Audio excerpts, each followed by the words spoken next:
Hello my friends and welcome to a tutorial on mentoring for Football Manager 2019. This is a new feature on Football Manager 2019, so it's one of those ones that we're all going to need to learn. And now, before I get into it, I do want to say a huge thanks to the people who in the community, and I can't remember who they all are off the top of my head, but various Facebook groups, various Twitter groups, Discords. I've been able to rattle off some ideas with some people, and we've got a way of understanding how this works. I also thought there was a bug, so I've spoke to SI about that. They've clarified that the one that I thought was a bug is not. So they are letting me know on that. That it's not, which clarifies the way that in my head it would work is the way that works correctly. So we're going to get into this. So you could come into mentoring and you could hit ask assistant to sign. Now this is bugged. Right now, as you can see, we've got Gareth McCauley, Danny Finlayson, Jack Thompson and Jordan Houston. That will not work in future. As you can see, they are training with the first team squad down here, but they're in Rangers reserves. So if we go, we're just going to clear all that off. The assistant should not be able to do that, because if we have a look here, we're just going to add a group, call it that, and add player. None of these guys are actually available for selection, and the reason for that is they're not in the first team squad. Even though they're training with the first team, they can't be done. So we're going to promote a few people. So we're going to promote Robbie McCrory. We're going to put you into the senior squad, and then we're going to go to squad available for reserves. Available for reserve squad 90 minutes. We're going to do the same with Jordan Houston. Move to senior squad and make available for reserves. We're going to do that with every single one of them, but I'm just going to do it with these two just now. In fact, we'll do it with Glenn Middleton as well, just so.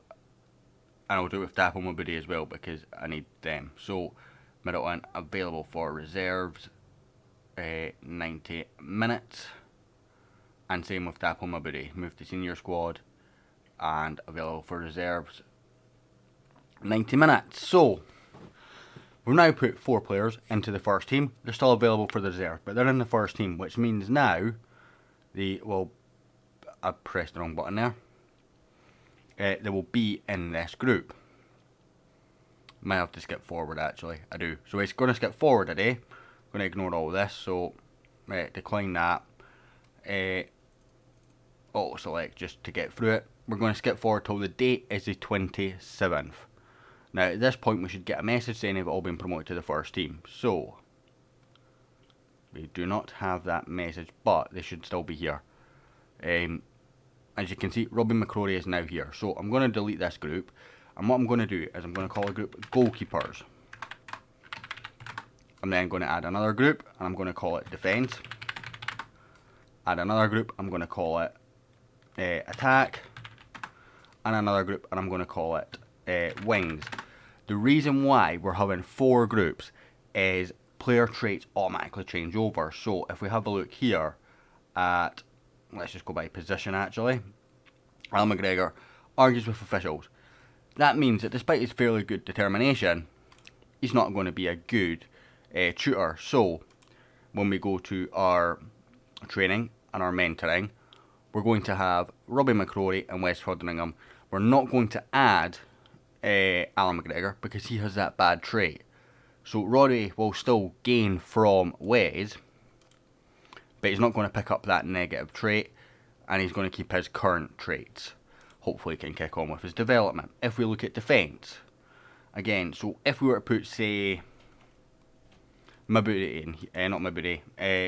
in here, shoots with power. Do you want your defender having shoots with power? Probably not, because that is not going to benefit Jordan Houston. He's actually a fullback, so he's really not a great example. Let's quickly go back to training and units, and we'll promote Danny Finlayson, because he's a better example. So, excuse me, if we have a look at Danny Finlayson, do we want him to have a trait that says he shoots with power? He's got 5 finishing, not a whole lot of composure. He's probably not going to take many shots anyway. It's going to be a waste of a trait. Whereas if we were to put him in with Gareth McCauley, who is here, marks opponents tightly, that's going to benefit him. If we put him in with Connor Goldson, avoids using weaker foot, tries long range passes, might be a bit iffy, but still going to defend it with it very good for your holding midfielders and does not dive into tackles. That's going to benefit them. So you could go even more details and split this up really well into positions, but right now I've not got a squad to do that with. So you can have a lot more groups. So what I'm going to do here is I'm then going to create another group with Gareth McCauley, Connor Goldson being my 2 experienced players, Joe Worrell will throw in Jordan Houston, Nicola Katic, Ross McCrory, who was already in the first team, and Danny Finlayson's not here obviously because I've not skipped forward, but Danny Finlayson would be here if I'd put him forward in the initial set. But that's just an example. So then with the midfield, it's going to be the same.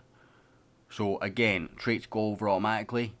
Do you want your winger knowing, again, I've not got great traits on these players, so let's try Kyle Lafferty. Does he have any?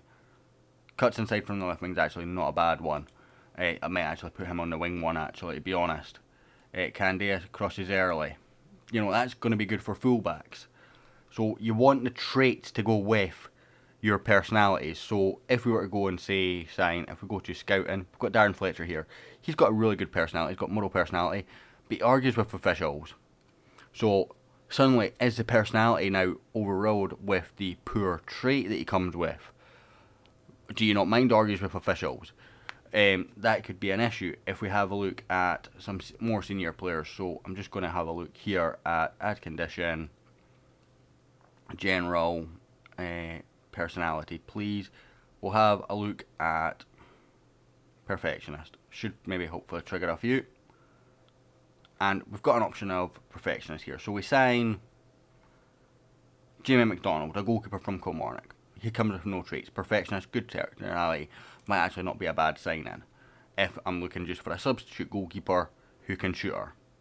If we have a look at Charlie Lee, you know, again, fairly good shooter.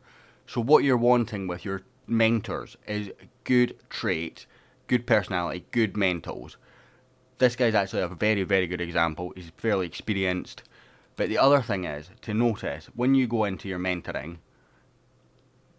click on your estimated influence to group. So we've got significant from Gareth McCauley. We've got average from West Fordham and Robin McCrory, which means they'll probably bounce off each other just as much. But Gareth McCauley is significant. So he is going to be the one who's benefiting everyone in this group. So he's professional with good determination, decent mentals all round actually. Marks opponents tightly. So everyone in this group might pick up off of Gareth McCauley, even the older players. So even someone like Connor Goldson could pick up off of Gareth McCauley because he's a bigger influence. So if we have a look at our dynamics and we have a look at our hierarchy, Alan McGregor, James Tavernier are going to be our significance. So if we just add in James Tavernier here, because that should work, actually shows him as average. I think leadership might be part of that as well actually. Yeah, because Macaulay's got good leadership as well. So leadership is the one stat that I was forgetting about. So whereas Tavernier doesn't have great leadership, and if we were to just throw in Alan McGregor here, I think he's significant as well, average as well. So hierarchy, leadership, personality, where they are in the hierarchy and the social groups really, really help them.